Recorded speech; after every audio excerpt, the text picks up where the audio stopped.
L'ambassadeur de Chine au Royaume-Uni, Liu Xiaoming, a vivement conseillé aux Philippines de revenir à la table des négociations pour le différend sur la mer de Chine méridionale. Il a également averti les pays extérieurs et la région d'arrêter de jouer avec le feu. Ces remarques ont été faites dans un article signé et publié par le journal britannique le Daily Telegraph.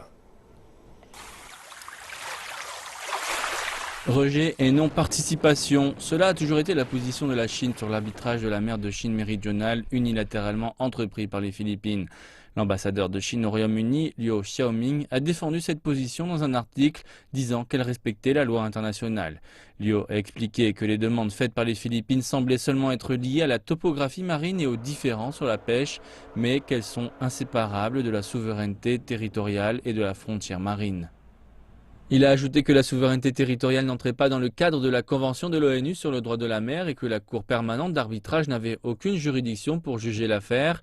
Liu a déclaré que les Philippines essayaient de légitimiser les occupations illégales des îles et récifs de Nansha. Il a ajouté que les Philippines avaient continuellement provoqué des conflits à propos des îles et récifs dans la région, avec par exemple l'immobilisation de force d'un navire de guerre sur le récif chinois pour revendiquer un droit territorial. Plus de 40 îles et récifs chinois de Nansha sont occupés illégalement par les Philippines et d'autres pays. Des pays y ont construit des pistes d'atterrissage et déployé des armes. Liu Xiaoming a souligné que la Chine avait répondu aux provocations de Manille avec retenue et répété son appel aux négociations. Liu a indiqué qu'il y avait un instigateur évident derrière la situation. Il dit que depuis des années, un pays extérieur à la région a renforcé sa stratégie de rééquilibrage en Asie-Pacifique et fait des remarques et actions provocantes. Toutefois, l'article conclut que la question de la mer de Chine méridionale devait être négociée uniquement par les parties directement impliquées. Cela est pour Liu la seule manière de résoudre les conflits.